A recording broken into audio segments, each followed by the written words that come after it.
मित्रों, आप सबों को नमस्कार। आज एक बहुत महत्वपूर्ण मामले पर ये पार्टी की ओर से प्रेस में कर रहा हूं। डॉक्टर पात्रा भी साथ में हैं। एक ऐसी घटना को कल क्लोजर मिला है बाटला हाउस कांड में, जिसने देश की राजनीति को पिछले 22 वर्षों से बहुत प्रभावित किया है। Yesterday's conviction in the Batla House encounter is a triumph of India's judicial process, a validation of the courage shown by the Delhi police officials in containing terrorism, and a closure to the rampant vote bank politics which happened in the last 12 years. और आज मैं आपके सामने वही विस्तार से रखूंगा कि देश की सुरक्षा और आतंकवाद की लड़ाई के मामले में भी किस तरह से कांग्रेस पार्टी और बाकी विपक्षी पार्टियां आतंकवादियों के पक्ष में खड़ी हो गईं और दिल्ली के अंतर्गत एक भीषण आतंकवादी हमला हुआ था, उसमें पूरे पुलिस के हिम्मत को तोड़ने की कोशिश की गई। आपको मालूम है 13 सितंबर 2008 को दिल्ली में सिलसिलेवार धमाके हुए थे। ग्रेटर कैलाश में हुए थे, डिफेंस कॉलोनी में हुए थे, शायद कनॉट प्लेस में हुए थे, कई जगहों पर हुए थे। इसमें 39 लोग मारे गए और 159 घायल हुए। It was a deadly terrorist attack. स्वाभाविक है, भारत की राजधानी दिल्ली है, 30 लोग मारे गए, 159 घायल हुए। जब दिल्ली पुलिस को मालूम हुआ कि इसमें इंडियन मुजाहिदीन के लोगों ने यह काम किया है, उनकी तलाश में लगे हुए थे और उनको मालूम हुआ कि जामिया नगर के पास बाटला हाउस में वो छुपे हुए हैं, तो पुलिस प्लेन ड्रेस में वहां कार्रवाई करने गई और 2 आतंकवादी मारे गए, 2 भाग गए और एक बहादुर पुलिस के इंस्पेक्टर, दिल्ली पुलिस के मोहन चंद शर्मा, उनकी गोलियों से मारे गए और 2 पुलिस वाले घायल हुए गंभीर रूप से, बलवंत और राजवीर सिंह। अब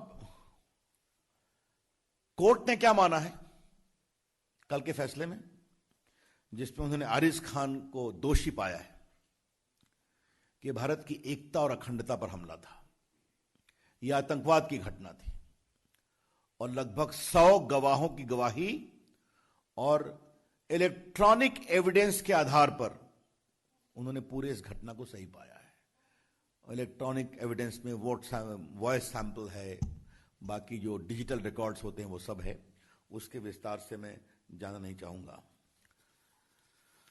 मैं आपको जरा बताना चाहता हूं कि ये आरिज खान साहब कौन थे।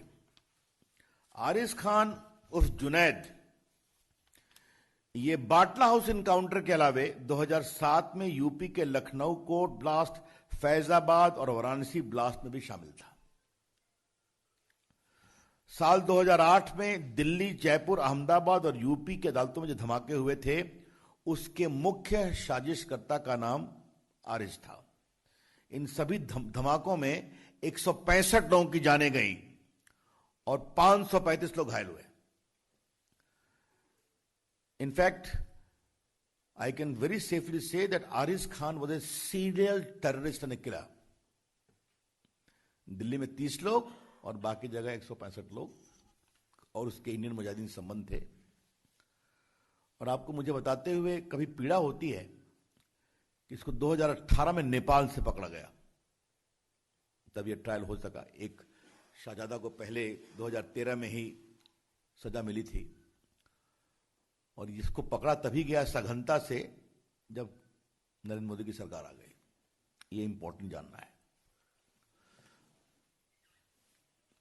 अब हम इसको एक विषय इसलिए कहना जरूरी है कि उस समय मैं राज्यसभा में विपक्ष का उपनेता था अपनी पार्टी का, अरुण जी थे, बाकी लोग थे। मतलब मुझे आपसे कहने में कोई शंका नहीं है कि दिल्ली पुलिस के कई लोगों ने हम लोगों से परोक्ष संपर्क किया कि हमें बचाइए, हमें ही हमलावर बताने की मुहिम चल पड़ी है। हम देश की सुरक्षा के लिए क्या करें? आपने सलमान खुर्शीद का वक्तव्य सुना होगा कि सोनिया गांधी को मालूम हुई इस हमले के बारे में और 2 लोग आतंकवादी मारे गए तो आंखों में आंसू उनके आए थे। ये पब्लिक स्टेटमेंट है, रिकॉर्ड पर है, आज के अखबारों ने कहा है। उस समय पार्टी का मुख्य प्रवक्ता भी था स्वनाम धन दिग्विजय सिंह, तो आजमगढ़ चले गए और उनका एक पब्लिक स्टेटमेंट था कि गोली तो यहां पर लगी है सर के ऊपर, तो वो हमला कहां से करेंगे? मैंने पूरे इस घटना को एक प्रकार से जबरदस्त संदेह में डालने की कोशिश की गई।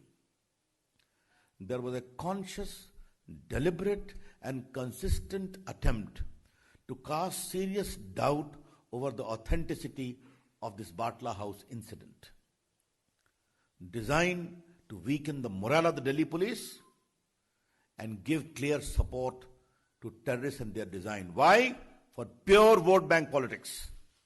सिर्फ वोट बैंक पॉलिटिक्स के लिए किया जा रहा था। मुझे याद है मैंने दिल्ली के बीजेपी दफ्तर में एक बड़ा प्रेस कॉन्फ्रेंस किया था, उस समय 11 अशोक रोड हुआ करता था। अगर आप लोगों ने पुराने रिकॉर्ड को देखेंगे तो मैंने कहा सोनिया जी मुझे आपसे एक सवाल पूछना है कि आपकी सरकार जिसकी आप चेयरपर्सन हैं वो मोहन चंद शर्मा जी को अशोक चक्र की घोषणा देती है जो 2009 में दिया गया, और आपके महामंत्री जनरल सेक्रेटरी श्रीमान दिग्विजय सिंह आजमगढ़ के जाकर के इस पर सवाल उठा रहे हैं। आपका क्या स्टैंड है? और मैंने 2 दिन लगातार सोनिया जी से सवाल पूछा। वो इतनी एम्बैरेस्ड हुई कि शायद मजबूरी में, देश के दबाव में दिग्विजय सिंह को कुछ क्लैरिफिकेशन देना पड़ा। आपको मैं एक स्टेटमेंट और पढ़ाना चाहता हूं, ये तो बहुत ही जोरदार स्टेटमेंट है। अक्टूबर 17, 2008 या कहिए अक्टूबर 18 होगा, ये एक्सप्रेस न्यूज सर्विस की रिपोर्ट है। मैं इसको खाली 2 लाइन पढ़ूंगा और आप सुने। On Friday Samajwadi leader Amar Singh and Trinamool Congress chief Mamata Banerjee shared a platform in Jamia Nagar demanding a judicial probe into Batla House encounter. That was a fake encounter, and if I am proved wrong, I will stop practicing politics. I demand a judicial inquiry, Mamta asserted amid cheers from the audience. Mamata Banerjee जी 2013 में शाहजादे को जो accused थे उनको आजीवन कारावास हुआ, और जो मुख्य अभियुक्त थे उनको आज आरिफ खान जुनैद को सजा हो गई। 15 को वो कितनी सजा होगी बताएंगे। ममता जी आपका क्या कहना है? क्योंकि आपने पब्लिक स्टेटमेंट में दिखा रहा हूं कि मैं पॉलिटिक्स छोड़ दूंगी। उनका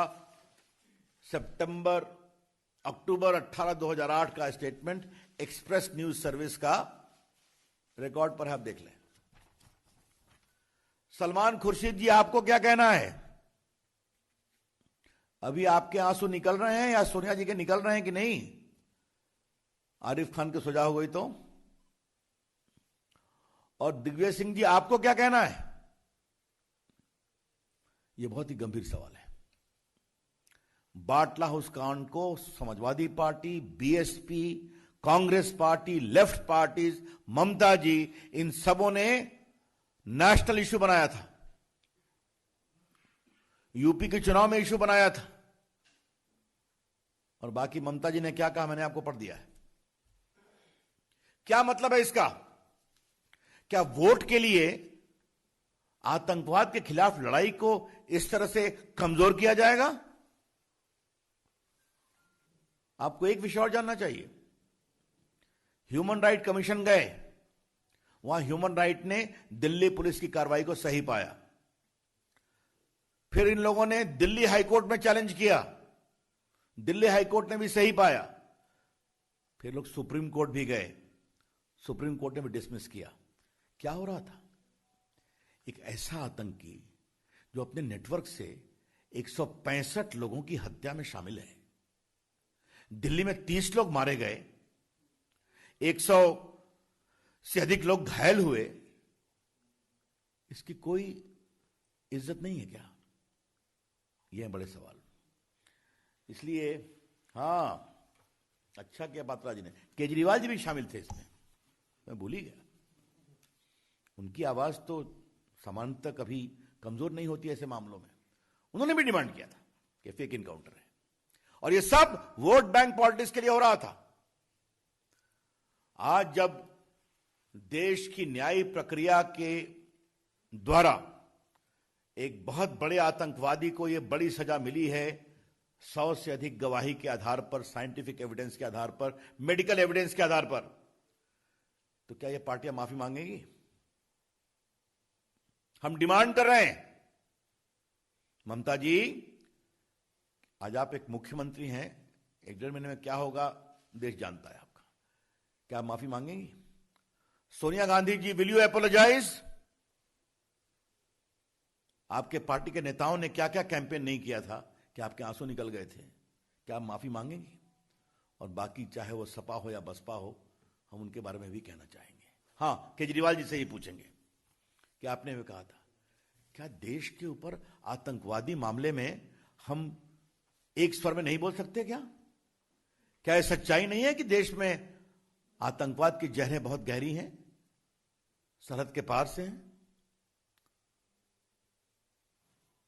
मैं एक बात आज बहुत गंभीरता से पार्टी के फोरम से मांग कर रहा हूं, इन पूरे अभियान से दिल्ली पुलिस के हौसले में कितनी कमजोरी हुई आतंकवाद से निपटने में, इसकी जांच होनी चाहिए, और जांच होकर के देश के सामने बताना चाहिए।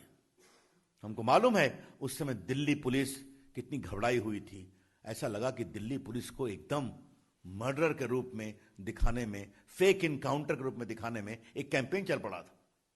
हम जानते हैं उस समय हम लोगों ने सदन में उठाया था। The BJP demands today that a proper inquiry be made, that because of this sustained campaign by vested political interest purely for vote bank politics, what was the impact on the morale of Delhi police in the fight against terrorism? कि अगर Delhi police का एक बहादुर inspector Mohan Chand Sharma मारा जाए, जिसको अशोक चक्र मनमोहन सिंह और सोनिया जी की सरकार ने दिया, उनके नेता पूरी दिल्ली पुलिस के खिलाफ हाथ धोकर पड़ गए, इससे बड़े शर्म की बात कोई हो सकती है क्या? इसलिए आज हमें लगा कि जब निर्णय हो गया है कोर्ट का, तो हम ये डिमांड करेंगे कि ये इंक्वायरी होकर देश के सामने उसको बताया जाना चाहिए। और पीड़ा की बात यह है कि एनएचआरसी की inquiry report, Delhi high court का dismissal validating the encounter, supreme court के डिसमिसल के बाद भी यह कार्रवाई चलती रही आज तक।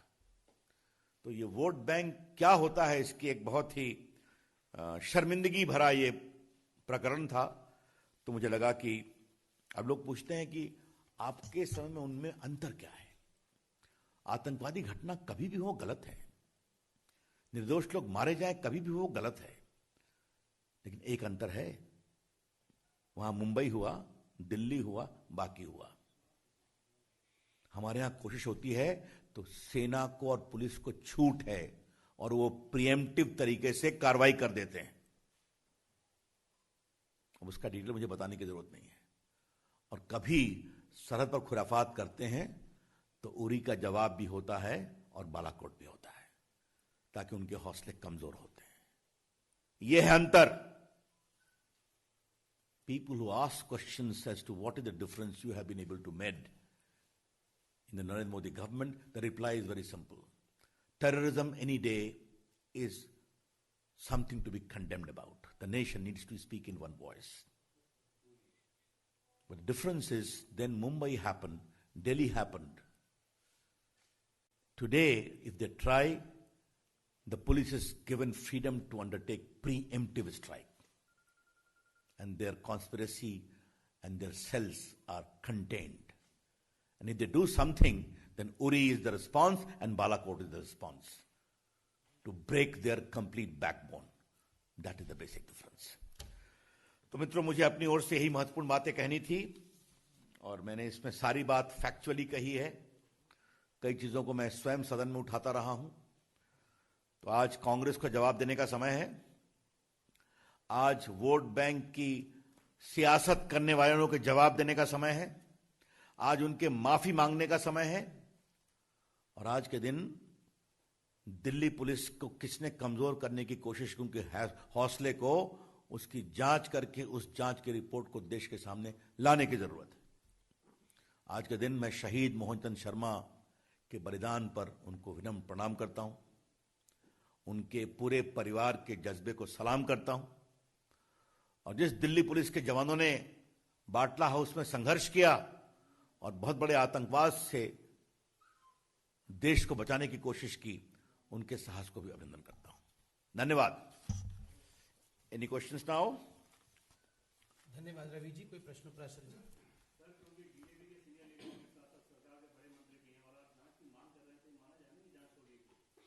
मैं पार्टी के फोरम से बात कर रहा हूं।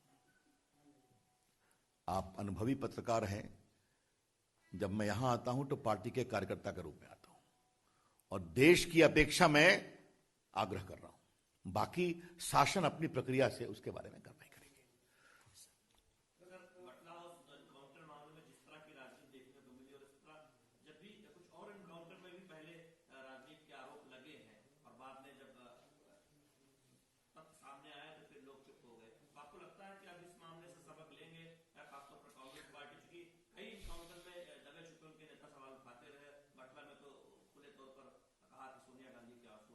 देखिए, मुझे एक ही बात कहनी है। आज के दिन मैं इस विषय को एक बड़ी धार देना चाहता हूं।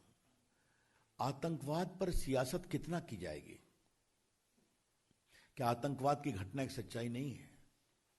कितने निर्दोष लोगों की जान जाने के बाद वोटों की सौदागरी कमजोर होगी या बंद होगी? ये हैं बड़े सवाल। इसलिए आज मैंने कोई पॉलिटिकल डिमांड नहीं किया है। जिन्होंने किया उनका माफी मांगना बनता है कि नहीं बनता है, यह विषय उठाया है। रवि जी, आम आदमी अगर आतंकवादियों के बारे में बात करता है या फिर उनका साथ देता है तो उसके खिलाफ देशद्रोह हो जाता है, मुकदमा लगता है, कानून मंत्री। लेकिन पॉलिटिकल सिस्टम या जितने बड़े बड़े नेता आतंकवादियों को खुलेआम सपोर्ट कर रहे थे और आप बीजेपी के मन से सिर्फ माफी की बात कर रहे हैं, क्या इन ऐसे नेताओं के खिलाफ भी देशद्रोह या इस तरह मुकदमा दायर? देखिए, पहले हिंदुस्तान एक लोकतंत्र है। उन्होंने एक डिमांड किया जो गलत था और काफी मामले में आतंकवाद के खिलाफ कार्रवाई में समझौता करने की भी बात थी। मैंने एक्सप्लेन किया है। लेकिन अगर मैं आपको इस परिदृश्य को पिछले 12 साल की राजनीतिक के आलोक में बताऊं तो हाशिए पर चले गए कि नहीं चले गए? कुछ सीखेंगे वो?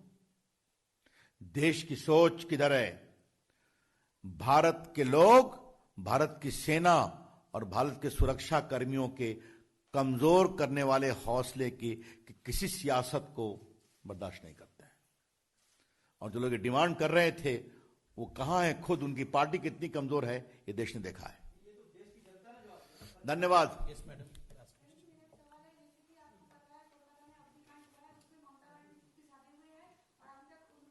पार्टी के लोग वहां जवाब देंगे, जरूर देंगे। ये आज का विषय एक दूसरा है।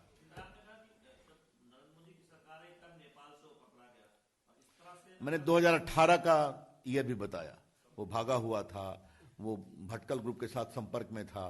कई बार वो संदेश पर भारत में मुजाहिदीन के पूरे संगठन को विस्तार देने के लिए सऊदी अरबिया से वापस आया था। ये सब बातें पुलिस की बातें हैं। लेकिन मैं एक बात अवश्य कहूंगा, उसके खिलाफ सघन अभियान तभी हुआ जब हमारी सरकार आई। पूरा कस करके एक प्रकार से उसकी जांच की गई, परख की गई, कहां गया, और दिल्ली की पुलिस लोग जाके उसको पकड़ के ले आए। हिमांशु जी, लास्ट क्वेश्चन।